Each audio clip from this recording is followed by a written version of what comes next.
The wind carried more than dust through Red Bluff that morning. It carried the weight of 2 years' worth of memories that Evelyn Whitcomb had tried to bury alongside her husband. She stood at the forge before dawn, pumping the bellows with practiced rhythm. The coals glowed orange hot, matching the sky's first light bleeding over the Montana hills. Sweat already beaded her forehead despite the morning chill. This was how she liked it. Work before thought, exhaustion before remembrance. "Ma, you're up early again." Jonah's voice drifted from the doorway of their modest frame house. The boy rubbed sleep from his eyes, his sandy hair sticking up at odd angles. "Stagecoach coming through today," Evelyn replied without turning. "Need horseshoes ready." The truth was simpler. She couldn't bear lying in that too-wide bed any longer, listening to the wind rattle through the boards Henry had nailed together with his own hands. Every creak of the house was his footstep that would never come. Every whistle of wind through the gaps was his voice calling her name. Jonah shuffled closer, 9 years old, but trying to fill shoes too big for any boy. "I'll help with the water pump after breakfast." "You'll do your sums first," Evelyn said, finally looking at her son. His father's eyes stared back at her, same honest brown, same determined set. Education before labor. "Yes, ma'am." But he lingered, watching her work the iron. She knew what he was really watching for. Some crack in her armor, some sign that his mother was still in there somewhere beneath the widow's steel. Aunt Ruth emerged from the house, her gray hair already pinned tight, her back straight despite her 60 years. "Coffee's on," she announced. "And don't you dare say you've already had some. That bitter brew you make at the forge ain't fit for horses." Evelyn managed half a smile. Ruth had arrived 3 months after Henry's death, taken one look at Evelyn's hollow eyes and Jonah's lost expression, and moved in without asking. Some days, Evelyn resented the intrusion. Most days, she was grateful for the anchor. The way station stretched along the freight road, modest but well kept. The main house, the forge and tool shed. The stable that could hold a dozen horses. The windmill Henry had built their second year here. Each structure a testament to dreams that ended with a gunshot on a Tuesday afternoon. Evelyn forced her attention back to the horseshoe taking shape beneath her hammer. Ring, ring, ring. The rhythm was meditation, was prayer, was the only way she knew to keep breathing. By mid-morning, the sun had burned off the dawn's chill. Evelyn worked the water pump, filling the trough. The mechanism wheezed and groaned. Another thing needing fixing, another task for the list that never seemed to shrink. "That pump's about giving up the ghost," Ruth observed from the porch, where she was patching Jonah's trousers. "It'll last until I can afford parts." Evelyn wiped her forehead with her sleeve. Everything lasted until she could afford to fix it. The roof leaked in 2 places. The stable door hung crooked. The fence posts along the north side tilted like drunken soldiers. But the ledgers were merciless in their arithmetic. Hay sales, horseshoeing, the occasional repair job. It all added up to just enough to keep the banker, Mr. Holcomb, from calling in the note. Some months, barely that. "You could accept help," Ruth said carefully. Silas Reed's offered. "No." The word came out sharper than intended. Evelyn softened her tone. "We manage fine on our own." Ruth's silence spoke volumes. They both knew Silas Reed's interest had nothing to do with Christian charity. The biggest rancher in the valley had started visiting within 6 months of Henry's burial, bringing gifts Evelyn couldn't accept, making offers she couldn't entertain. The man looked at her like she was another piece of property to acquire, another acre to add to his holdings. "The Brennan widow married that merchant from Billings," Ruth continued, threading her needle. "No shame in finding security." "There's no shame in keeping your own counsel either," Evelyn replied. She'd made Henry a promise as he lay dying in her arms, blood soaking into the very ground where she now stood. But the promise that echoed loudest wasn't the one she'd whispered to him. It was the one she'd made to herself as Jonah sobbed against her chest. No one would get close enough to hurt them again. The morning stage rolled in around 11, dust cloud announcing its arrival long before the wheels clattered into the yard. Pete Morrison rode shotgun, tipping his hat as he climbed down. "Mrs. Whitcomb, got mail for you." Evelyn accepted the envelope, recognizing the bank's seal before she opened it. Another reminder about the loan payment. As if she could forget. "Any passengers?" she asked, tucking the letter into her apron. "Nope, but there's a fellow about 5 miles back, broke an axle on his freight wagon. Might be heading this way if he can't fix it." After the stage departed, Evelyn returned to her work. Jonah had finished his lessons and was now mucking stalls, whistling tunelessly. The sound made her chest tight. Henry used to whistle like that. It was past noon when she spotted the rider approaching. Even from a distance, she could tell he wasn't local. Something about the way he sat his horse, comfortable but alert, like a man who'd spent more nights under stars than roofs. His pack horse carried tools and what looked like wagon parts. Evelyn set down her hammer and wiped her hands on her leather apron. Strangers meant potential trouble or potential income. These days, she couldn't afford to ignore either. The man reined up at the gate, but didn't presume to enter. That small courtesy made her notice him more carefully. Dust-covered clothes that had seen better days but were well mended. A face weathered by sun and wind, probably early 30s. Eyes the color of storm clouds, steady and assessing. "Ma'am," he said, touching his hat brim. "Name's Cole Hart. Heard in town you might have a forge I could use. Need to fashion a new axle pin. Forge use is $2, Evelyn stated. $3 if you need tools." "Fair enough." He dismounted, moving with the easy grace of a man accustomed to physical work. I can offer a trade instead if you're willing. Noticed your windmill pump's singing pretty rough. I'm handy with mechanisms." "I don't need," Evelyn began automatically.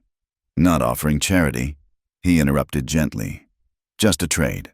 I fix your pump, you let me use your forge. Square deal." Jonah had emerged from the stable, drawn by the presence of a stranger. He stood half behind a post, watching with the wariness of a child who'd learned too young that men could bring death as easily as gifts. "You know pumps?" Evelyn asked. "Worked plenty of windmills down in Colorado. Drought taught us to keep them running or die trying." His expression darkened briefly. Didn't always work. There was loss in those words, understated but unmistakable. Evelyn recognized the tone. She heard it in her own voice daily. "I'll look at your wagon damage first," she said. "Then we'll discuss trades." Cole Hart nodded and stepped aside as she opened the gate. When he led his horses through, she noticed he was careful to latch it properly behind him. Another small courtesy. Henry had always said you could judge a man by how he treated gates and horses. The wind kicked up again, sending dust devils spinning across the yard. Evelyn squinted against the grit, that familiar tightness in her chest. But something else stirred too, faint as a whisper, the first crack in the walls she'd built around her heart. She pushed the feeling down hard. Cole Hart was just another traveler, another broken wheel on the endless road. By tomorrow, he'd be gone like all the rest, leaving nothing behind but payment for forge use and maybe a functioning water pump. That was all she'd allow him to leave. That was all she'd allow herself to want. But as she watched him examine his broken wagon parts with patient, capable hands, as she saw Jonah inch closer with curious eyes, as the afternoon sun slanted across the yard where Henry's blood had long since been washed away by rain and time, Evelyn felt that whisper again. The wind in Red Bluff carried more than dust. Sometimes, whether you wanted it or not, it carried change. Cole Hart examined the damaged axle with the same unhurried focus he'd shown at the gate. His hands moved over the cracked iron, testing weak points, measuring with his eyes what would need replacing. Evelyn found herself watching those hands, scarred from work, steady despite their strength, gentle with the metal as if it were something living. "Clean break," he said finally. "Could forge a new pin, but the axle itself has stress fractures. Might hold for 50 miles, might give out in 5. "Nearest wheelwright is in Copper Falls," Evelyn told him. 2 days' ride. Figured as much. He straightened, dusting his hands on worn denim. "Well, how about I take a look at that pump while I consider my options?" Evelyn hesitated. Accepting help, even in trade, felt like weakness, but the pump's wheezing had gotten worse. And if it failed completely... "Suit yourself," she said. Cole walked to the windmill with an easy stride, Jonah shadowing him at a safe distance. The boy hadn't shown this much interest in anything since... Evelyn cut off the thought. "You know windmills, mister?" Jonah asked, voice barely above a whisper. Cole glanced down at him. Know them like old friends. What's your name, son? Jonah. Jonah Whitcomb. Well, Jonah Whitcomb. Want to learn something useful? The boy looked to his mother. Evelyn gave a slight nod, though her instinct was to say no, to keep Jonah away from this stranger who moved through their space too easily. Cole studied the windmill's mechanism, then began loosening bolts with borrowed tools. See here? The bearing's worn down. Every time the wind turns these blades, metal rubs on metal. Eventually, it grinds itself to nothing. Like Ma's heart, Jonah said quietly. The words hung in the air. Evelyn felt them like a physical blow. Cole's hand stilled for just a moment before continuing their work. Hearts are tougher than bearings, Cole said matter-of-factly. They don't grind down. They just need the right kind of oil now and then. He produced a small tin from his saddlebag and began working grease into the mechanism. The horrible squealing lessened, then stopped. When the wind caught the blades again, they turned smooth and quiet. How'd you know to bring the right grease? Jonah asked, clearly impressed. Always carry it. Man learns to prepare for what breaks most often. Cole tightened the last bolt. In my experience, that's usually the things we depend on most. He moved to the pump mechanism itself, examining the valves and seals with the same careful attention. Within an hour, he'd identified 3 problems and fixed 2 with materials from his pack. The third required a leather gasket cut to size. I can fashion that at the forge, he said, if our trade agreement stands. Evelyn had been watching from the porch, pretending to work on the account books. The columns of numbers blurred together, feed costs, shoe prices, the endless debt to Holcomb's bank. But her attention kept drifting to the man teaching her son about bearings and broken things. The forge is yours for the afternoon, she said. Cole nodded his thanks and set to work. He moved around the forge with the confidence of experience, selecting tools without hesitation, judging the coal bed's heat by color alone. Evelyn tried to focus on her ledgers, but found herself studying him instead. He wasn't handsome in the conventional sense, not like Henry had been with his quick smile and dancing eyes. Cole Hart's face bore the marks of hard years, a scar through his left eyebrow, lines etched by sun and sorrow, a nose that had been broken at least once. But there was something solid about him, like a fence post driven deep. Your husband build this forge? Cole asked as he worked. The question, asked so casually, made her stiffen. Yes. Good construction. Man knew his business. He did. Cole pumped the bellows, watching the coals flare. Lost my father's ranch to drought 3 years back. Everything he built, 40 years of work, just dried up and blew away. He positioned the iron in the fire. Hardest part was leaving the workshop he'd made. Every tool exactly where it should be. Evelyn set down her pencil. It was the most he'd said about himself, offered without expectation of sympathy or reciprocal sharing. Just fact, like noting the weather. Where was the ranch? She asked, surprising herself. South of Denver. Good land when there was water. He turned the heating metal. Which there wasn't, 3 years running. Your family? Parents died the winter before the last drought. Cholera took them 2 days apart. Maybe a mercy they didn't see the land fail. He pulled the glowing iron from the fire, positioned it on the anvil. Just me and my sister left, and she married a shopkeeper in Denver.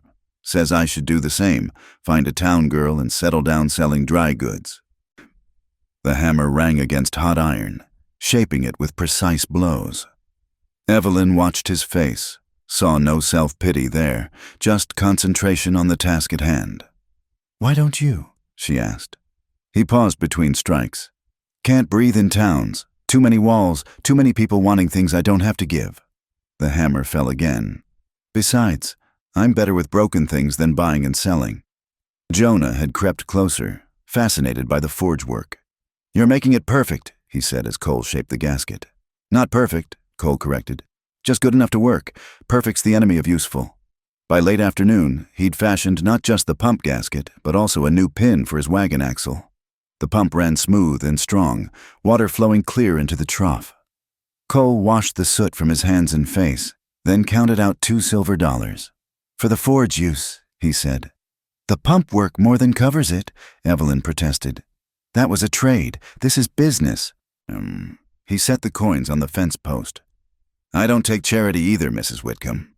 Before she could argue further, the sound of approaching horses made them all turn. Silas Reed rode into the yard like he owned it, flanked by 2 of his men. His black coat was immaculate despite the dust, his silver-handled pistol prominent on his hip. "Evelyn," he said, not bothering to dismount. His pale eyes flicked to Cole, narrowed slightly. "Didn't know you were taking in boarders." "I'm not. Mr. Hart used the forge for repairs." "Hart." Silas rolled the name around like he was tasting it. "Don't know any Harts in these parts."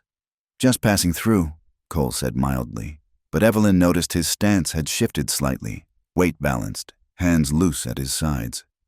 "Best keep passing, then." Silas's attention returned to Evelyn. "Came to see if you'd reconsidered my offer on that north pasture. More than fair price, enough to clear your debts with Holcomb." The answer's still no. "Woman alone, trying to run a way station." He shook his head with theatrical concern. "Dangerous times. Why, just last month the Baxter place got hit by drifters. Terrible thing." "I heard," Evelyn said evenly. "Also heard the sheriff found no evidence of any drifters." Silas's smile didn't reach his eyes. "Mysteries abound in the territory. Smart folks take precautions, accept protection when it's offered. I'll take my chances. Stubborn as your late husband. Look how that ended." The words dropped like stones in still water. Silas touched his hat brim. "You think on it, Evelyn? My patience isn't infinite." He wheeled his horse around, his men following. They left silence in their wake, thick as dust. "Friendly fellow," Cole observed. "Silas Reed owns half the valley, wants to own it all." Evelyn wrapped her arms around herself, suddenly cold despite the afternoon warmth. "He started coming around after—" "I understand." Cole began gathering his tools. "I'll move on once the axle sets. Don't want to cause you trouble." "You're not—" Evelyn stopped, unsure why she was protesting. "That is, you've done honest work for honest trade. Where you camp is your business." Jonah, who'd been uncharacteristically quiet during Silas's visit, suddenly spoke up. "You could sleep in the hay barn. Pa used to let travelers do that when the weather was bad." "Jonah," Evelyn warned. "It's half empty anyway," the boy continued, looking at his feet. "And you fixed our pump." Cole studied them both, something unreadable in those storm-gray eyes. "I appreciate the offer, but I don't want to impose. Hay barn's 50 cents a night, including grain for your horses," Evelyn heard herself say. "Take it or leave it." Why was she doing this? The safe thing, the smart thing, was to let him move on. No complications, no risks, no cracks in the wall. But she thought of Silas's threat, thinly veiled, of the pump running smooth, of Jonah's face when Cole explained about bearings and broken things. "I'll take it," Cole said. "Just for tonight." As the sun lowered toward the horizon, painting the Montana hills in shades of copper and gold, Evelyn went about her evening routines. But everything felt different with a stranger in the barn. Not threatened exactly, just aware, like the air before a storm, charged with possibility. She told herself it was just for one night. By tomorrow, Cole Hart would be another traveler fading into distance and memory. The walls around her heart would hold, had to hold. But as she watched him settle his horses for the night, talking to them in low, gentle tones, as she saw Jonah hover nearby asking endless questions about Colorado and drought and traveling roads, she felt those walls tremble just a little. The wind had died down as evening approached, but Evelyn could still feel it, that whisper of change she'd tried so hard to ignore. It was in Cole's quiet competence, in Jonah's tentative smiles, in the smooth rhythm of the repaired pump drawing water from deep in the earth. Some things, once broken, stayed broken. But others just needed the right kind of fixing. The drought had teeth that summer. By the third week of Cole's stay, the grass had turned brittle as old paper, and the wind carried dust that settled in every crevice of the way station. Evelyn stood over her ledgers in the pre-dawn darkness, calculating and recalculating numbers that refused to improve. Feed prices had doubled. The last hay cutting yielded half of what she'd need for winter. The bank payment loomed like a storm cloud, and she had $60 to her name, 40 short of what Holcomb demanded. "Can't squeeze blood from a stone," Ruth said, setting down coffee. "Though Lord knows you're trying. I'll talk to Holcomb again. Maybe he'll take partial payment. Maybe pigs will fly." Ruth's weathered face was grim. That man's got ice water in his veins and Silas Reed whispering in his ear. Through the window, Evelyn could see Cole already at work, reinforcing the stable's sagging beam. He'd stayed on past that first night, then another, finding things to fix in exchange for board. She'd told herself it was practical. His repairs saved money she didn't have. But watching him teach Jonah to measure twice and cut once, seeing her son smile more in 3 weeks than he had in 2 years, she knew she was lying to herself. "That's a good man out there," Ruth observed, following her gaze. "He's a drifter. They all move on. Some do, some find reasons to stay." Evelyn closed the ledger harder than necessary. "I need to check the water barrels." The morning stage brought news that rippled through Red Bluff like wildfire. Mrs. Brennan stopped by on her way from town, her usually cheerful face pinched with concern. "Did you hear? Silas Reed bought out the Clearwater place. Paid cash, they say, though the family swears they didn't want to sell." Evelyn's stomach tightened. The Clearwater ranch bordered her north pasture. "They've been there 20 years. Not anymore. Packed up yesterday, heading for Oregon." Mrs. Brennan leaned closer. "Martha Clearwater told me Silas made them an offer they couldn't refuse. Emphasis on the couldn't." After Mrs. Brennan left, Evelyn found herself gripping the porch rail hard enough to drive splinters into her palms. Another family driven out, another piece of the valley falling under Silas's control. How long before he tired of her refusals? "Trouble?" Cole's voice came from behind her. She hadn't heard him approach. "Nothing new, just Silas Reed tightening his grip." He stood beside her, not touching but close enough that she could smell leather and honest sweat. "Man like that doesn't understand the word no." "He'll have to. This land is all Jonah has left of his father." "And you?" Cole asked quietly. "What do you have left?" The question caught her off guard. She turned to answer sharply, but something in his expression stopped her. Not pity, she couldn't have borne that. Just understanding. One person who'd lost everything to another who was trying not to. "I have my son," she said finally. "That's enough." Cole nodded, accepting the partial truth. "I've been thinking about your water situation. This drought's not breaking anytime soon, but there's a spring up in those hills, runs year-round if you know where to look.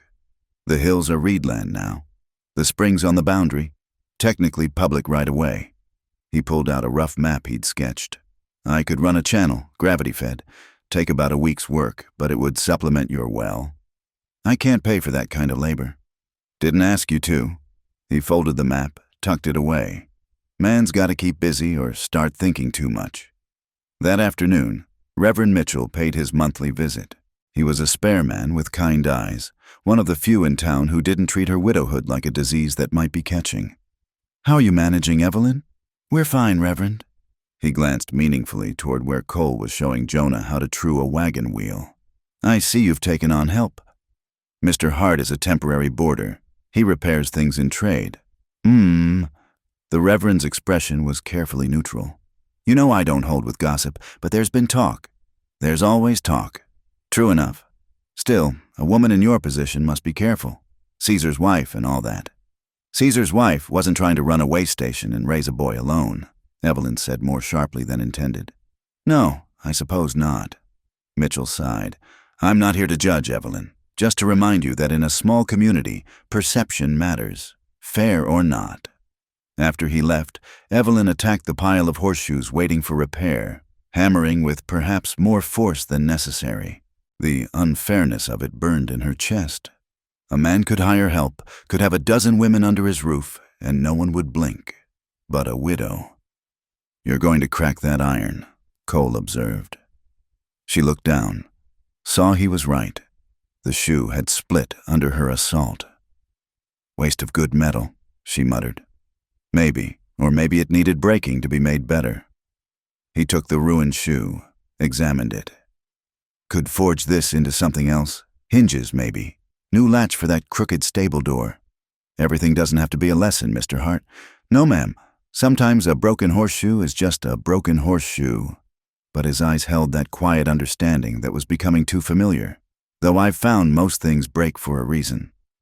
That evening Silas Reed returned. This time he came alone, riding up as they were finishing supper. Evelyn met him at the gate, very aware of Cole sitting on the barn steps, mending harness but within earshot. "Evening, Evelyn. Thought we should talk privately." "Anything you need to say can be said here." His jaw tightened. "Have it your way. I'm prepared to increase my offer for the north pasture. $800. Cash." It was double what the land was worth. More than enough to pay off the bank and have money left over. Evelyn felt the temptation like a physical pull. "Still no. You're being foolish. How long do you think you can hold out? Your hay's already short. Your well's dropping. What happens when the bank comes calling? That's my concern." Silas dismounted uninvited, moving closer. "Everything could be so much easier, Evelyn. The land's just the beginning. I could take care of you, the boy. You wouldn't have to work yourself raw every day. I don't need taking care of. Every woman needs protecting." His hand reached for her arm. The lady said no. Cole's voice was quiet, but he'd stood up, hands loose at his sides. Silas turned, face darkening. "This doesn't concern you, Drifter." "Maybe not, but I was taught a man doesn't press where he's not wanted." "You were taught wrong. Out here, a man takes what he can hold." "And holds what he can defend," Cole replied evenly. "Question is, what are you trying to hold on to, Mr. Reed? Land or something else?" The two men faced each other across the dusty yard. Evelyn saw Silas's hand twitch toward his gun, saw Cole note the movement without reacting. The moment stretched taut. "Ma!" Jonah's voice from the doorway broke the tension.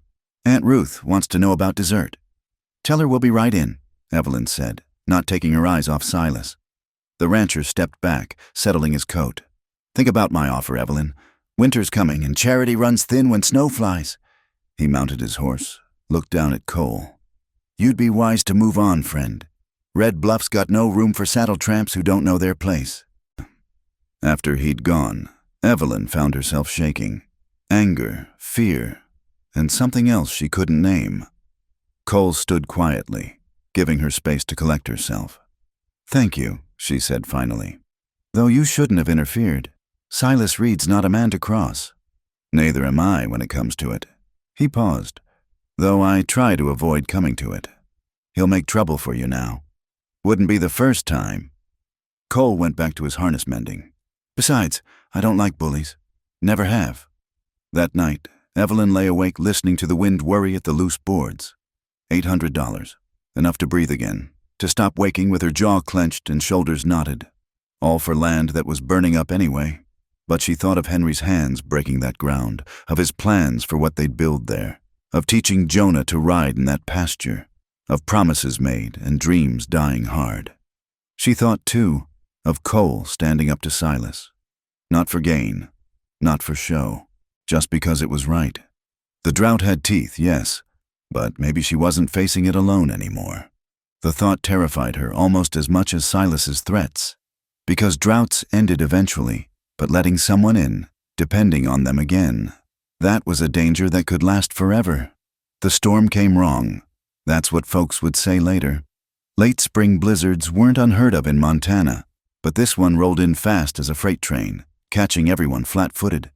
The morning had dawned clear, even warm. By noon, the temperature had plummeted 20 degrees. By 3 o'clock, the sky had turned the color of old pewter. Evelyn felt it in her bones first, the way Henry used to say she could smell weather coming. She stood in the yard, watching the northern horizon swallow itself in gray. "Storm coming," she called to Cole, who was reinforcing the chicken coop. "Big one."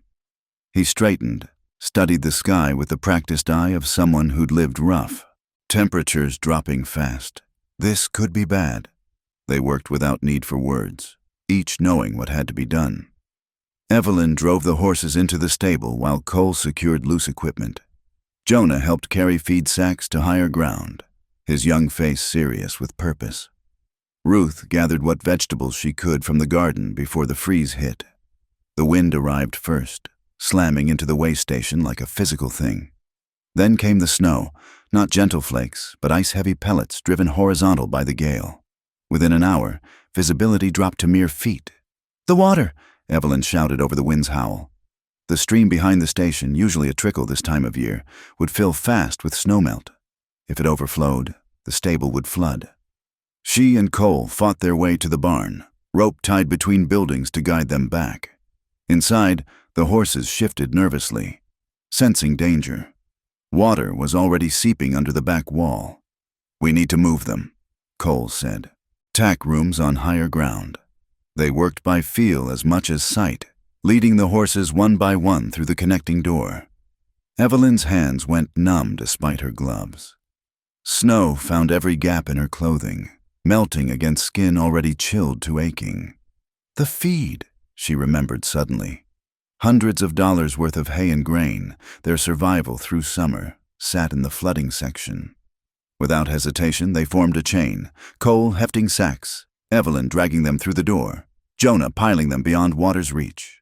The boy worked without complaint, though his lips had gone blue with cold. "That's the last of the grain," Cole gasped. "But the hay—" A horrible crack cut through the storm's roar. The stable's back wall, undermined by water and battered by wind, began to buckle. "Get out!" Cole shouted, pushing Evelyn toward the door. But she turned back, seeing Henry's saddle still hanging on its peg, the one he'd tooled himself their first year, with their initials intertwined on the cantle. The wall groaned, tilting inward. Cole grabbed her around the waist, bodily hauling her away as timber crashed down where she'd been standing. They tumbled through the doorway together, Jonah pulling them clear as the roof partially collapsed behind them. "Are you insane?" Cole's face was inches from hers, gray eyes blazing. "It's just leather and wood." "It was his," she said numbly. "It was Henry's." His expression shifted, anger giving way to understanding. "Come on, we need to get inside before we freeze." The house felt like a haven after the barn's chaos, though wind shrieked through every gap and the temperature inside wasn't much better than out. Ruth had stoked the stove hot as it would go and laid out dry clothes. "Both of you, change now," she ordered, "before pneumonia sets in." Evelyn's fingers were too numb to work her buttons. Ruth helped her strip off sodden layers, tisking at her blue-tinged skin. Through the thin wall, she could hear Cole talking low to Jonah, making sure the boy was warm and dry before seeing to himself.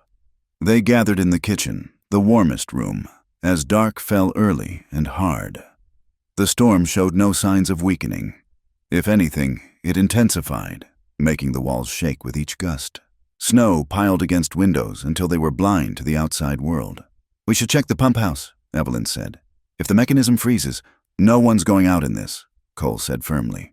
"We've done what we can." He was right, but inaction gnawed at her. There was always something more to do, to save, to protect. She'd learned that the hard way. One moment of inaction, of being in the wrong place, and Henry was gone. As if reading her thoughts, Cole spoke quietly. "You can't control everything. Sometimes you just have to weather the storm. Easy to say when it's not your life's work washing away. You think I haven't watched everything I built disappear?" His voice held an edge now. "Difference is, I learned when to let go." "Then why are you still drifting? What are you holding on to?" The question hung between them, sharp as the wind outside. Cole's jaw tightened, but before he could answer, a massive crack split the air. The old cottonwood beside the house, weakened by drought and battered by wind, gave way. The tree crashed partially onto the roof, sending splinters and snow cascading through suddenly opened gaps. Wind and snow howled through the breach. "Upstairs!" Ruth cried. "It's coming through Jonah's room." They raced up to find the boy's bedroom half exposed to the storm. His few treasures, Henry's pocket knife, a carved wooden horse, his primer from school, were scattered in the snow, already accumulating on the floor. "My things!" Jonah lunged forward, but Cole caught him. "I'll get them. You help your ma with the tarp." They worked desperately to contain the damage. Cole and Evelyn wrestled a heavy canvas over the gap, while Ruth and Jonah stuffed rags into smaller holes. The wind fought them for every inch, trying to tear the tarp from their grips. "Together!" Cole shouted. "On 3!" They pulled in unison, muscles straining. For a moment, it seemed the wind would win. Then Cole managed to hook one corner, then another. Evelyn held the center while he secured the edges with anything heavy they could find. When it was done, they slumped against the wall, breathing hard. In the relative quiet, Evelyn became aware of how close Cole was, his shoulders solid against hers. Their hands, she realized, were still clasped from hauling the tarp. His fingers were rough with calluses but gentle in their grip. She pulled away, confused by the warmth that had nothing to do with exertion. "Thank you," she said stiffly.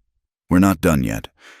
He moved to gather Jonah's scattered belongings, handling each item carefully. When he picked up the carved horse, Jonah made a small sound. "Pa made that for my birthday. My 6th birthday. The last one before—" The boy's voice cracked. Cole examined the horse, which had split along the grain. "Good news is, it's a clean break.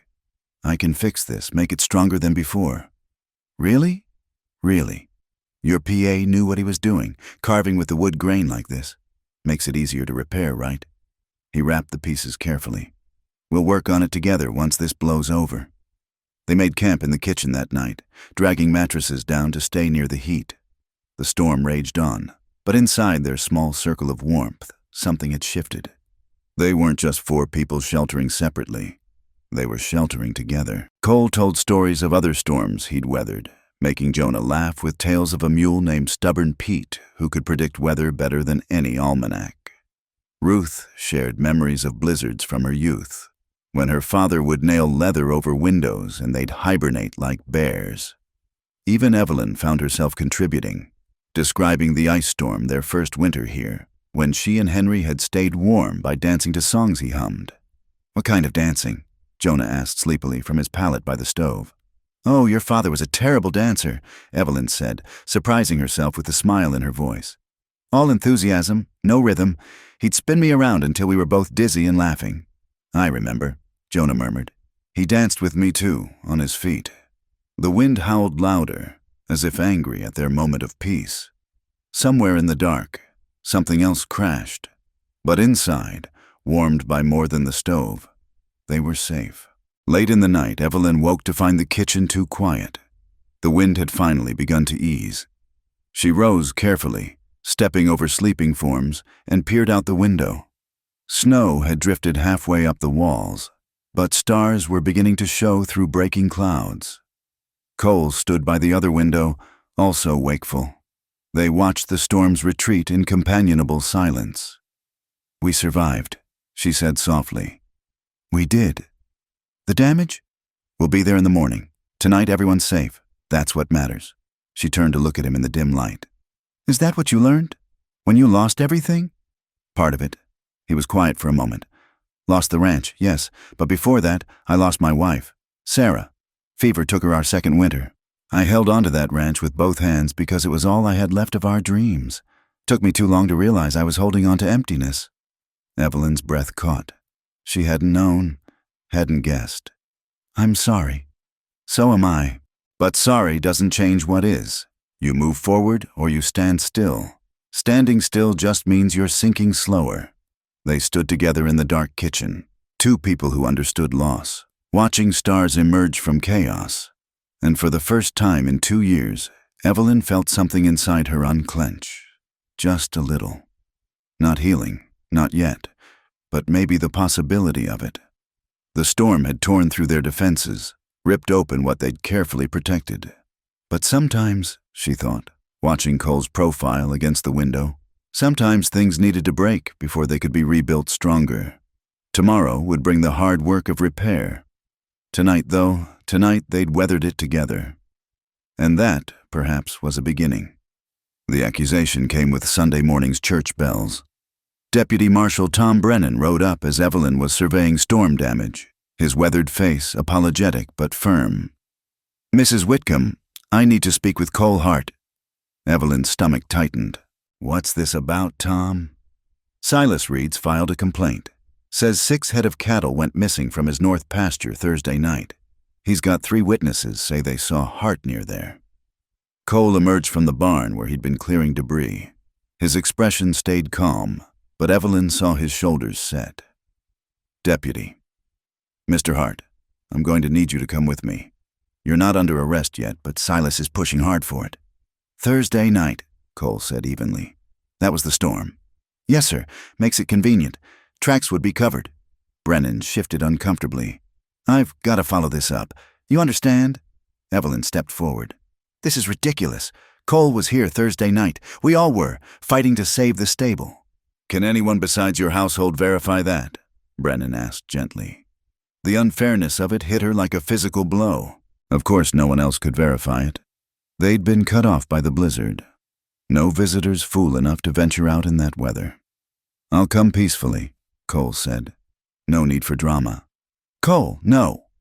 Evelyn grabbed his arm without thinking. "You can't just—" He covered her hand with his just for a moment. "It'll sort out. Truth has a way of surfacing." But as Evelyn watched them ride away, Cole's hands notably uncuffed. Tom Brennan was decent at least. She felt dread settle in her bones. Truth only surfaced when people wanted it to, and Silas Reed had never wanted anything but his own way. By the time she reached town, word had spread like wildfire. The Sunday market was buzzing with speculation. Some folks turned away when they saw her. Others watched with the avid curiosity of those who feast on others' troubles. "Evelyn!" Martha Patterson hurried over, one of the few who'd remained friendly. "Is it true? They've arrested your hired man?" "He's not arrested, and he's innocent."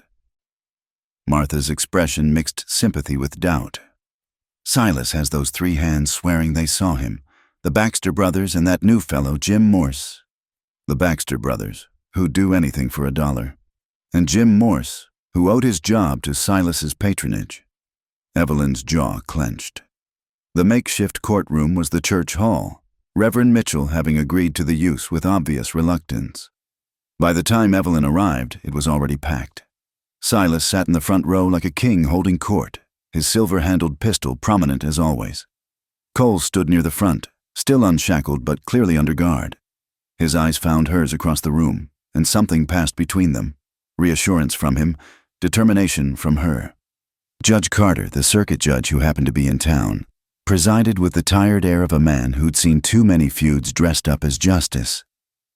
"This is a preliminary hearing to determine if there's cause for a trial. Mr. Reed, state your case." Silas stood, every inch the prosperous rancher. 6 head of prime cattle stolen from my north pasture Thursday night. My men saw the accused near the pasture that evening. "I was at the Whitcomb place," Cole said. "All night, fighting the storm like everyone else." "Can anyone verify that?"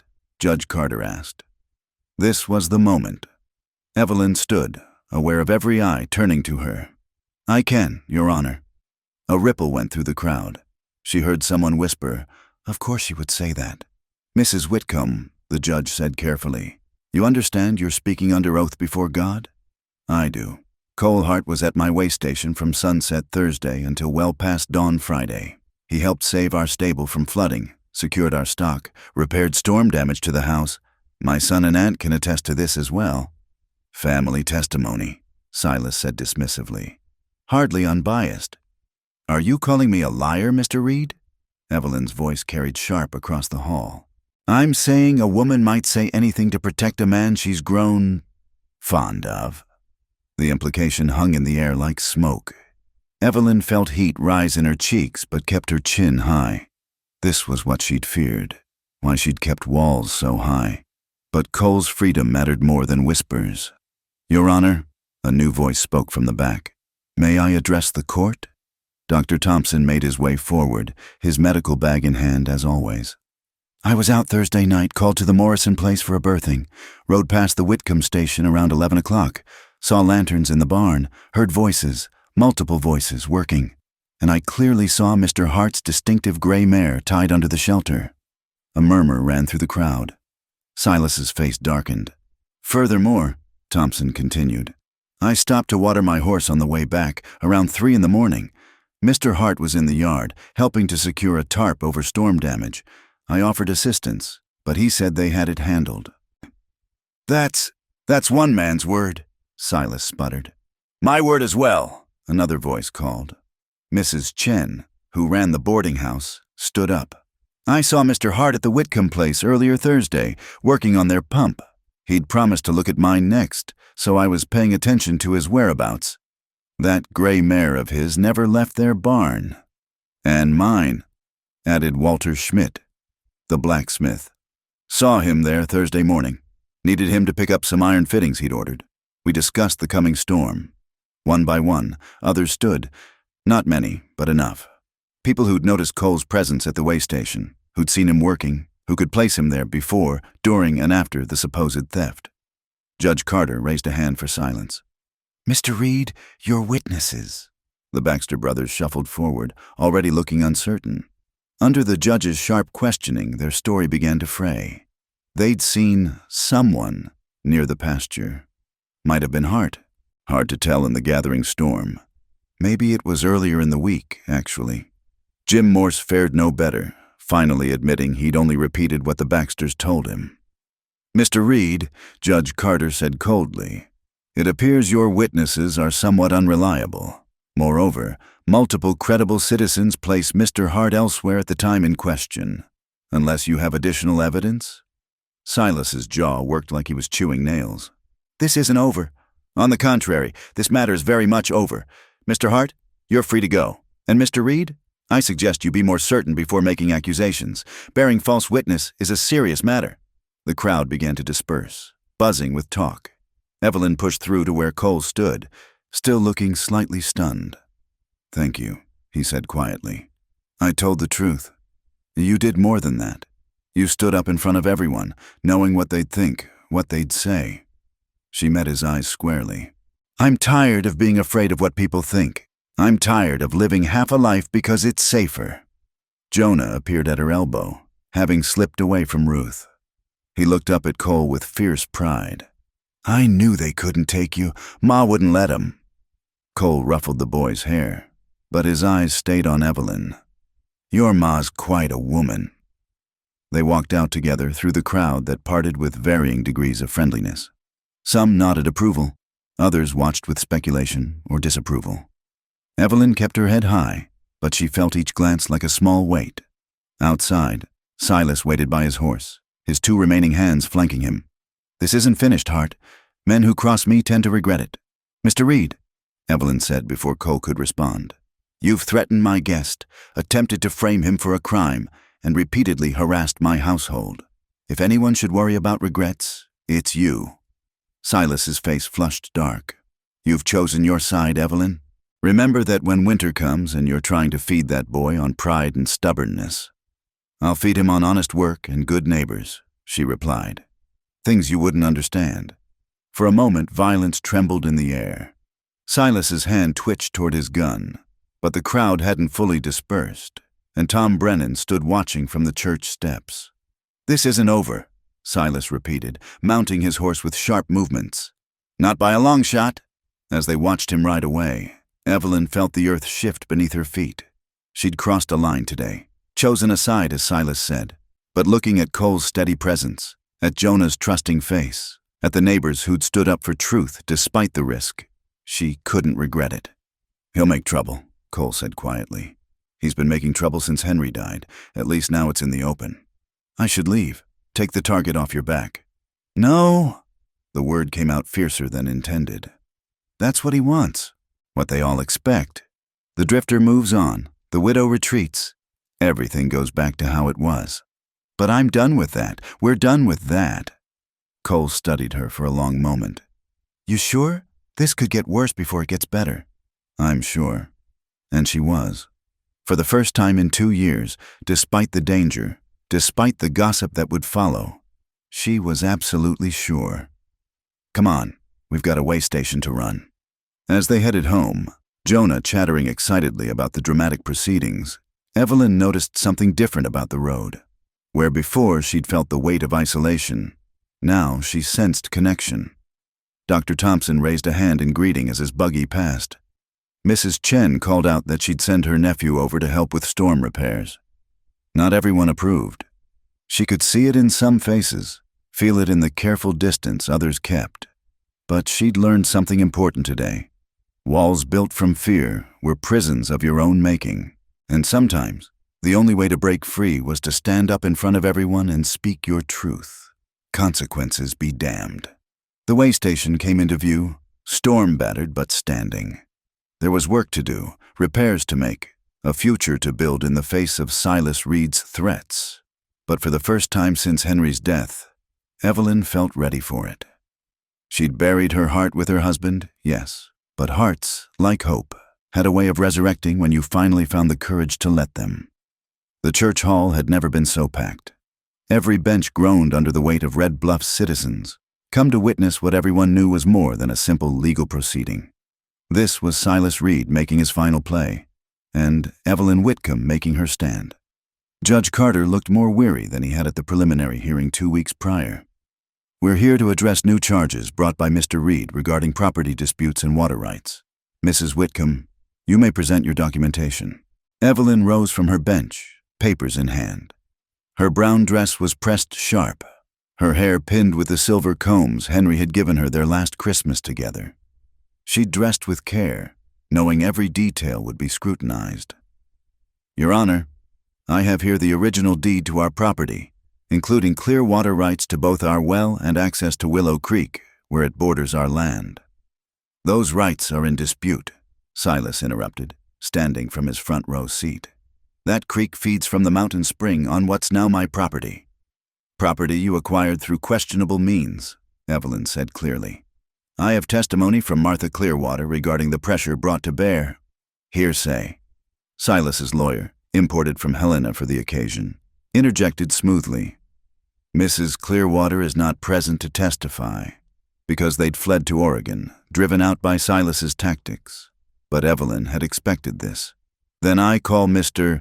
Samuel Chen to speak to attempts to divert water from established courses. Sam Chen, Mrs. Chen's eldest son, came forward.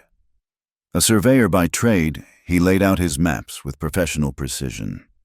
3 weeks ago, Mr. Reed's men began digging a new channel here. He pointed, which would divert approximately 70% of the creek's flow away from the Whitcomb property. Development of one's own land is not a crime, the lawyer said.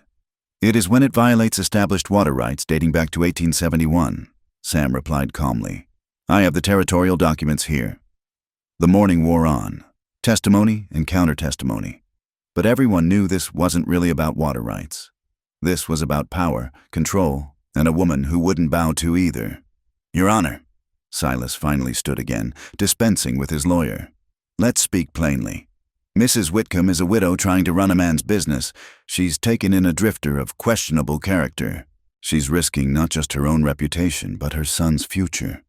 I've offered repeatedly to help, to buy her land at a generous price, to ensure she and the boy are provided for. Yet she persists in this stubbornness. A murmur ran through the crowd, some nodding, others frowning. Is it stubborn to maintain one's independence? Evelyn asked, her voice carrying clear. Is it wrong to work honest labor, to raise my son on the land his father loved? Mr. Reed speaks of provision and help, but what he offers is control. What he wants is submission. You need protection, Silas said, addressing her directly now. A woman alone. I am not alone. Evelyn's voice rang out strong. I have my family. I have neighbors who value honesty over wealth, and yes, I have Cole Hart, who has shown more integrity in 2 months than you have in all your years of buying up this valley. The drifter who appeared conveniently when you needed him. Silas's smile was cold. How do we know he's not after the same thing I am? Your land, your gratitude. Cole stood from his seat in the back. May I speak, Your Honor? Judge Carter nodded, seeming relieved to have a new voice in the proceedings. Cole walked forward with that easy stride Evelyn had come to know so well. He didn't look at Silas, only at the judge. My name is Coleman Samuel Hart. I was born in Dodge City, raised on a ranch outside Denver. I've worked cattle, broken horses, mended what's broken from here to the territories. I've got $23 to my name, a good horse, and the clothes on my back. He paused, letting that sink in. I'm not after Mrs. Whitcomb's land. If I wanted land, I'd have stayed in Colorado, remarried for convenience like my sister wanted. I'm here because... He turned then, meeting Evelyn's eyes across the crowded room. Because sometimes a man finds something worth more than land or money. He finds a place where his work matters, People who see him as more than just another pair of hands. Pretty words, Silas sneered. But we all know what you're really after. Do we? Dr. Thompson stood unexpectedly. Because what I see is a man who's repaired half the wagons in this town for fair wages, who helped the widow Martinez fix her roof without taking a cent, who stood with the Whitcombs through storm and accusation when he could have ridden on. The boy's education has improved markedly since Mr. Hart began helping with his numbers, Reverend Mitchell added, surprising everyone by speaking up. And I've observed nothing improper in the household. On the contrary, I've seen a family beginning to heal. One by one, others stood. Not the wealthy ranchers who orbited Silas's influence, but the working folks of Red Bluff. The school teacher who'd seen Jonah smile again, the freight drivers whose wagons Cole had repaired, the farmers who'd bought Evelyn's horseshoes and found them true. This is not a popularity contest, Silas's lawyer protested. No, Judge Carter said slowly. But it is about community standards and the right of a citizen to conduct lawful business without harassment. He looked directly at Silas. Mr. Reed, I find no merit in your water rights claim. The documentation clearly shows established usage. Moreover, I'm troubled by the pattern of pressure you've brought against Mrs. Whitcomb. She's a woman alone. She's a property owner and business operator, the judge interrupted. The law makes no distinction based on sex in matters of property rights. As for her personal arrangements, they're just that, personal, unless you have evidence of actual wrongdoing, not speculation or disapproval. Silas's face had gone dark as old blood. This isn't over. When winter comes, when she can't make her bank payments, when that drifter shows his true colors, enough. Judge Carter's gavel came down hard. Mr.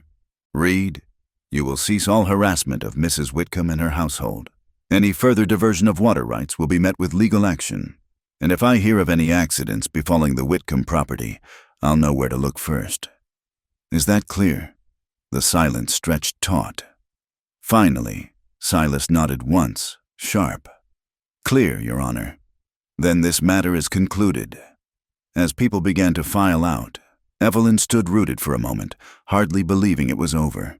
Then Jonah was hugging her waist, and Ruth was patting her shoulder, and neighbors were offering congratulations. You did it, Ma, Jonah said, eyes shining. You beat him. We did it, she corrected, looking around at the faces of those who'd stood with them. Her gaze found Cole, standing apart but watching with that quiet smile. All of us. Outside, the afternoon sun beat down harsh and bright. Silas waited by his carriage, his men arrayed behind him. The crowd parted nervously, but Evelyn walked straight through, Cole at one side, Jonah at the other. You think you've won, Silas said low, meant only for them. But winter's coming, and banks don't care about community support. When you're desperate enough, you'll come begging, and my price will be higher. I'll lose everything before I beg anything from you, Evelyn replied steadily. That can be arranged. His gaze shifted to Cole. And you think you're some kind of hero? You're nothing but a saddle tramp who got lucky. When this goes bad, and it will, you'll run like they all do. Cole studied him with those storm-gray eyes. Mr. Reed, I've been run off by drought, disease, and death itself, but I've never been run off by a small man with a big opinion of himself. Don't reckon to start now. Silas's hand moved toward his gun. Several men in the crowd shifted, hands dropping to their own weapons. For a moment, the street held its breath. Then Tom Brennan stepped forward. Mr. Reed, I think it's time you headed home. Long ride to your ranch. Silas looked around, saw unfriendly faces, hands ready to draw not for him but against him. The worm had turned in Red Bluff, and he knew it. This isn't over, he said one more time, but the words lacked force. He climbed into his carriage, signaling his driver sharply. As they watched him go, Evelyn felt Cole's hand brush hers, just for a moment. You all right? Yes, and she was. Despite Silas's threats, despite the gossip that would follow, despite the hard winter ahead. I'm better than all right. Ma stood up in front of everyone, Jonah said proudly to anyone who'd listen as they walked toward their wagon. She wasn't scared of nothing. But Evelyn had been scared, terrified actually, scared of judgment, of failure, of opening her heart again only to lose everything. The difference was, She'd done it anyway. Stood up in that crowded hall and claimed her right to live, to work, to choose. "Thank you," she said quietly to Cole as he helped her onto the wagon seat. "For speaking up, for staying." "Thank you," he replied just as quietly. "For giving me reason to." The ride home was peaceful, Jonah chattering about the dramatic proceedings while Ruth dozed in the back. Evelyn held the reins loose, trusting the horses to know the way. Beside her, Cole sat relaxed but alert, always watching the horizon. "He won't give up," Cole said eventually. "Men like Silas Reed don't back down easy." "I know," Evelyn squared her shoulders. "But neither do women like me, not anymore." "No," Cole agreed, and she heard the smile in his voice. "Not anymore." The way station came into view, golden in the late afternoon light. Storm-damaged but standing, weathered but strong. Like her, Evelyn thought. Like all of them who'd chosen to stand together instead of falling separately. She'd made her choice public today, broken the last walls of propriety that had kept her safe but small. Whatever came next, winter's hardship, Silas's revenge, the uncertain future, she'd face it head on. "Home," Jonah sighed happily as they rolled into the yard. "Home," Evelyn agreed, and for the first time in 2 years, the word felt completely true. The smell of smoke woke her.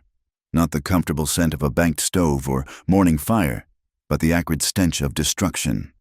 Evelyn bolted upright, instantly alert. Through her window, orange light danced where no light should be. "Fire!" She was out of bed and running before the word fully formed. "Ruth! Jonah! Fire in the barn!" The night erupted into chaos. Cole burst from the hayloft where he'd been sleeping, already pulling on boots. Flames licked up the barn's east wall, spreading fast along sun-dried boards and finding eager fuel in the stored hay. "The horses!" Jonah cried, starting toward the inferno. Cole caught him. "Stay with your aunt. Get buckets. Form a line from the pump." He plunged toward the barn without hesitation. Evelyn grabbed her shawl and followed. The heat hit like a physical wall.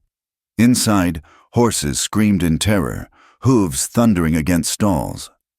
Cole had the first stall open, slapping the mare's rump to drive her out. Evelyn ran to the next, fingers fumbling with latches grown hot to the touch. "Take them to the far pasture," Cole shouted over the roar. "I'll get the rest." One by one, they freed the panicking animals. Evelyn's hair singed from sparks, her nightgown smoldering at the edges. The smoke grew thicker, making every breath a battle. 5 horses out, 6, 7. "That's all of them," she gasped. "Duke's still in there." Cole pointed to the far stall where Henry's old gelding, nearly 20 years old, stood frozen with terror. "And the tack room. All your equipment. Leave it." But Cole had already disappeared back into the smoke. Evelyn counted heartbeats, each one an eternity. The roof groaned ominously. Part of the loft collapsed, sending a shower of burning hay across the entrance. "Cole!" She started forward, but strong hands held her back. Sam Chen and Dr. Thompson arrived with others who'd seen the glow. "You can't go in there," Thompson said firmly. "He's still inside." An eternity passed in seconds. Then a figure burst through the wall of smoke, leading Duke and dragging Henry's saddle, the one she'd almost died trying to save in the storm. Cole's shirt was on fire. Sam threw a bucket of water over him while Evelyn beat out the remaining flames with her shawl. "You fool," she said, voice breaking. "You absolute fool." He coughed, grinning through a face black with soot. "Couldn't let Henry's saddle burn twice." More neighbors arrived, forming bucket brigades. But the barn was beyond saving. They focused on keeping the fire from spreading to the house and other outbuildings. Evelyn worked beside them, passing buckets until her arms screamed, watching her livelihood turn to ash and ember. It was near dawn when the last flames died. The barn stood in skeletal ruins, smoking beams pointing accusingly at the sky. Exhausted neighbors slumped wherever they could find space. Ruth passed around coffee and what food she could muster. "Lightning?" Walter Schmidt asked, though the night had been clear. Tom Brennan crouched near where the fire had started, studying the ground. He lifted something, sniffed it. Coal oil. This was set. No one looked surprised. All eyes turned to where Silas Reed would be, safe on his ranch, with 20 men to swear he'd been there all night. "Can you prove it?" Evelyn asked tiredly. Finding proof and knowing truth are different things. Tom's face was grim. But I'll look into it. They all knew how that would go. Silas was too smart to leave evidence, too powerful to touch without it. What matters now is rebuilding, Reverend Mitchell said. The church will organize a barn raising. Saturday week, if that suits. I can't pay for materials, Evelyn said quietly. The words tasted like ash. Everything we had went into preparing for winter. No payment needed, Martha Patterson said firmly. We take care of our own. One by one, the neighbors pledged help. Lumber from Schmidt's stockpile, nails from Chen's store, labor from every able-bodied man in the valley. Even some who'd stood with Silas before offered quiet support, shaken by the viciousness of burning a barn with animals inside. After everyone left, Evelyn stood staring at the ruins. Everything they'd worked for, reduced to char and memory. Duke stood in the pasture, side still heaving from smoke and terror. He'd been Henry's horse, the last living connection to... He saved him, Jonah said softly, slipping his hand into hers. Cole saved Pa's horse. Almost died doing it. The anger surprised her, hot and sudden. For an old horse and older saddle. No, Ruth said from behind them. For you. That boy saw what losing Henry's things meant to you, so he saved what he could. Evelyn turned to where Cole sat on the porch steps, Sam Chen bandaging his burned hands. He'd risked everything for symbols of her past. The fool. The wonderful, infuriating fool. She walked over, stood looking down at him. That was stupid. Yes, reckless. Absolutely, thank you. His smoke-reddened eyes crinkled. You're welcome. If you ever do something that stupid again, you'll what? He stood, moving stiffly. Even covered in soot, hands wrapped in white bandages, there was that steady strength that had drawn her from the start. Fire me, too late, barn's already gone. This isn't funny. You could have died. So could you, but you went in anyway. His voice gentled. We do what we have to for what matters. They stood close in the dawn light, the ruins of the barn smoking behind them. Evelyn felt something shift inside her chest, a wall finally crumbling like those burned beams. She'd been so afraid of loss, she'd forgotten about living. But Cole had run into fire for her memories, and somehow that made her brave enough to stop running from her future. Well, she said, voice not quite steady. Since you've lost your sleeping quarters, I suppose you'll have to move into the house. Can't have my hired hand sleeping rough with those hands. His eyebrows rose. The house? The lean-to off the kitchen. It's small, but it has a proper bed. She met his gaze steadily. That is, if you're staying. After this, I'd understand if... I'm staying. No hesitation, no doubt. Silas Reed doesn't get to win by burning things down. It'll get worse. He's desperate now. Then we'd better build that barn back stronger. He looked at the neighbors already planning the rebuild. And I don't think we'll be doing it alone. He was right. As the sun climbed higher, more people arrived. Some brought lumber salvaged from their own projects. Others carried tools, food, offers of labor. The fire that was meant to isolate them had done the opposite. It had shown Red Bluff exactly what kind of man Silas Reed was, and what kind of woman Evelyn Whitcomb was. We'll start clearing debris today, Walter Schmidt announced, taking charge with the natural authority of a man who'd built half the town. Pour new foundations tomorrow. By Saturday week, we'll have a barn raising like this valley's never seen. I still can't pay, Evelyn said. Did we ask you to? Martha Patterson's voice was tart. Silas Reed thinks money's the only power that matters. Time we showed him different. As the day wore on, the twisted metal and charred wood gave way to cleared ground and neat piles of salvageable materials. Duke, Henry's old horse, stood at the fence watching, occasionally whickering at Cole as if in thanks. Pa would have done the same thing, Jonah said, working beside Cole to sort nails from the ashes. Run in to save Duke, I mean. I know, Cole said simply. That's why I did it. The boy was quiet for a moment. Are you staying forever now? Cole glanced at Evelyn, who pretended not to be listening. I'm staying as long as your ma needs me to. What if she needs you forever? Then I guess that's how long I'll stay. That night, with Cole settled in the lean-to and the smell of smoke still heavy in the air, Evelyn lay awake, thinking. Silas had meant to break her with his fire. Instead, he'd forged something stronger. A community united. A family expanded. A heart finally brave enough to beat again. The barn was gone, yes, but from its ashes something new was already rising. And this time, she wouldn't face it alone. Through the thin wall, she could hear Cole shifting, probably unable to sleep with his bandaged hands. Tomorrow she'd make him a poultice Ruth swore by. Tomorrow they'd continue clearing ground. Tomorrow they'd build again. But tonight, despite the devastation, despite the threat still hanging over them, Evelyn felt something she hadn't in 2 years. Hope. It flickered like a flame in the darkness, small but steady, refusing to be extinguished. Silas Reed had tried to burn them out. Instead, he'd only lit a fire in her heart that had been cold too long. And that fire, Evelyn knew, would burn far longer and stronger than any barn. The barn raising dawned clear and bright, one of those perfect autumn days that made the Montana sky look endless. By sunrise, wagons were already rolling into the Whitcomb Way station, loaded with lumber, tools, and hope. Evelyn stood on the porch, coffee cup trembling slightly in her hands. The past week had been a blur of preparation, but nothing could have prepared her for this. Nearly the entire town turning out to help rebuild what Silas Reed had burned down. "Never seen anything like it," Ruth murmured beside her.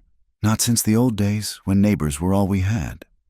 Cole emerged from the house, his hands finally healed enough to work. He'd been up before dawn, organizing tools and supplies with the efficiency of a man who'd built his share of barns. He caught Evelyn's eye and smiled, that quiet smile that had become as familiar as breathing. "Ready for this?" he asked. "As ready as one can be for kindness," she replied. Walter Schmidt took charge as construction foreman, his booming voice organizing men into teams. "Foundation crew with me. Framers, you're with Sam Chen. Ladies, if you'd kindly manage the food tables, we'll have hungry workers by noon." But Evelyn had other ideas. She tied back her hair, rolled up her sleeves, and picked up a hammer. "I'll be on the framing crew." Some men looked uncertain, but Cole just handed her a handful of nails. "She swings a hammer better than most of you," he announced. "Anyone has a problem with that can discuss it with me." No one did. The work was hard and satisfying. Beams rose from the foundation like bones, then walls, then the skeleton of a roof. Evelyn worked alongside the men, her hands sure despite the blisters forming. This was her barn, her life they were rebuilding. She'd be part of every board and nail. "Your ma's something else," she heard Tom Morrison tell Jonah, who was proudly carrying water to the workers. "Yes, sir," Jonah replied. "She's the strongest person I know." Her and Cole both. By midday, the frame stood complete. The women had laid out a feast on plank tables, fried chicken, fresh bread, pies enough to feed an army. The workers ate in shifts, the construction never stopping. This is what Silas never understood. Dr. Thompson said, standing beside Evelyn as she took a brief rest. "He thinks power comes from money and fear, but real power, it comes from this, people choosing to stand together." The afternoon brought an unexpected visitor. Silas Reed himself rode up, alone for once, his face dark as thunder. Work slowed as people noticed him, hands dropping to tools that could double as weapons if needed. "Quite a gathering," he said, not dismounting. "All this fuss for one barn." "It's not about the barn," Evelyn stepped forward. "But then, you know that." "Do I?" His gaze swept the crowd. "I see a lot of people making a foolish choice. When winter comes and times get hard, remember, I offered help that was refused." "Your kind of help comes with chains," Cole said quietly, moving to stand beside Evelyn. "These folks prefer freedom, even if it's harder." Silas's laugh was bitter. "Freedom. You'll see how much freedom matters when you're hungry."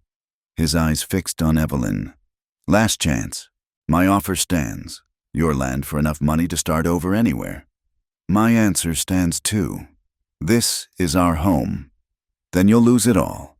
The banknote comes due in 2 months. Where will you get $600? The amount hung in the air like a curse. It was more than most folks saw in a year, more than the way station could earn in 3. "That's our concern," Evelyn said steadily, though her heart sank. "Is it?" Silas smiled coldly. "Or is it theirs?" He gestured at the crowd. "How much will these good neighbors give when it's their own families at risk? How much charity can you accept before pride breaks?" He wheeled his horse around. "Enjoy your barn raising. Come winter, you'll burn it for firewood to keep warm." After he left, a subdued mood fell over the gathering. $600. The number whispered through the crowd like wind through wheat. "Don't let him spoil this," Martha Patterson said loudly. "Today's about building, not worrying." Work resumed, but Evelyn could see the shadows Silas had cast. She attacked her section of wall with renewed vigor, trying to hammer out fear and frustration alike. "He's not wrong about the money," Cole said quietly, working beside her. "I know, but he's wrong about everything else." He positioned another board. "Look around. These people came because they believe in something. That matters." As the sun lowered, the barn stood complete, but for the roof. They'd finish that tomorrow, but the structure was sound, solid, better built than the original. Henry would have been proud. Reverend Mitchell called for attention. "Before we eat supper, I'd like to say a few words." The crowd gathered, tools set aside, children corralled. The Reverend stood before the new barn, the setting sun painting everything golden. "We've built more than a barn today," he began. "We've built a statement that in Red Bluff we take care of our own. That might doesn't make right. That a community is stronger than any one man's greed." "Amen," someone called, and others took it up. "But I want to say something else." Mitchell's eyes found Evelyn. 2 years ago, we watched a woman bury her husband. We watched her close herself off from the world, and we let her, thinking it was respect. But isolation isn't respect. It's abandonment. He paused, gathering his thoughts. "Today, we're not just raising a barn.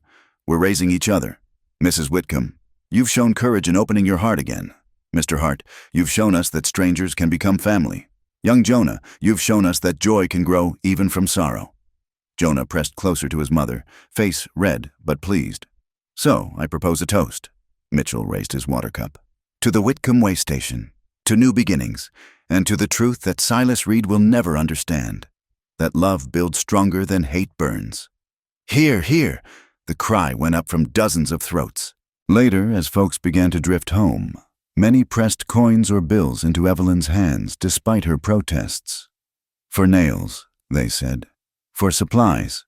For the future." It wasn't $600, not close. But it was something. Sam Chen was among the last to leave. He pressed an envelope into Cole's hands. "My uncle in San Francisco owes me a debt. This should help." Cole tried to refuse, but Sam was already walking away.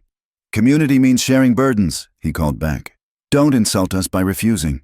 When they counted it all that night, the donations, the pledges, the forgiven debts, they had nearly $200, a third of what they needed, but a third more than they'd had that morning. "It's not enough," Evelyn said, staring at the figures. "Not yet," Cole agreed. "But it's a start. And we have 2 months." "To do what? Work miracles?" "To work, period." He covered her hand with his. "Your neighbors gave what they could. Now we do what we can. The way station's in better shape now. The barn's solid, the pump's working. We can increase business, take on more repairs." "We?" Evelyn looked at him. "That's the second time you've said we." "Problem with that?" She turned her hand under his, threading their fingers together. "No, no problem at all." Ruth bustled in with Jonah, who was yawning widely.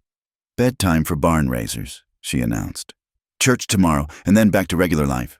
But as Evelyn tucked Jonah in, he said sleepily, "It won't be regular, will it, Ma? Not anymore." "No," she agreed, smoothing his hair. "Not anymore." Later, she found Cole on the porch, looking at the new barn silver in the moonlight. She sat beside him, close enough to feel his warmth. "Silas won't stop," she said. "Neither will we. The money will come or it won't. Either way, we'll face it." He looked at her. "That's what we do now. Face things together." "When did you become so wise?" "Probably about the time I watched you stand up in that courtroom and tell the whole town who you are." He smiled. "Bravery's contagious, it seems." They sat in comfortable silence, watching stars appear like promises in the darkening sky. The new barn stood strong against the night, built by community hands and hope. Tomorrow would bring new challenges. The banknote, Silas's schemes, winter's approach. But tonight, Evelyn felt rich beyond measure. Not in money, but in the wealth that mattered. Neighbors who'd become family, a son learning joy again, and a man beside her who'd run through fire for her memories and stayed to help build her future. "Cole," she said softly. "I'm glad you stayed." He squeezed her hand. "So am I." The wind whispered through the grass, gentler now than it had been in months. It carried the scent of fresh-cut lumber and possibility. Somewhere in the pasture, Duke whinnied softly, safe in his new home. Evelyn had buried her heart with her husband, it was true. But hearts, like hopes, like communities, could be rebuilt. Sometimes stronger than before, sometimes with room for new love alongside old memories. The way station stood ready for whatever came next, and so did she. Thank you so much for listening to this story from the Wild West. If you enjoyed following Evelyn and Cole's journey, I'd love to hear where you're listening from. Leave a comment below and let's connect. Please subscribe to the From Wild West channel and share your thoughts about the story. What did you think of Evelyn's courage, Cole's loyalty, the community's strength? Your feedback means the world to us, and it helps us bring you more authentic Western tales of love, loss, and redemption.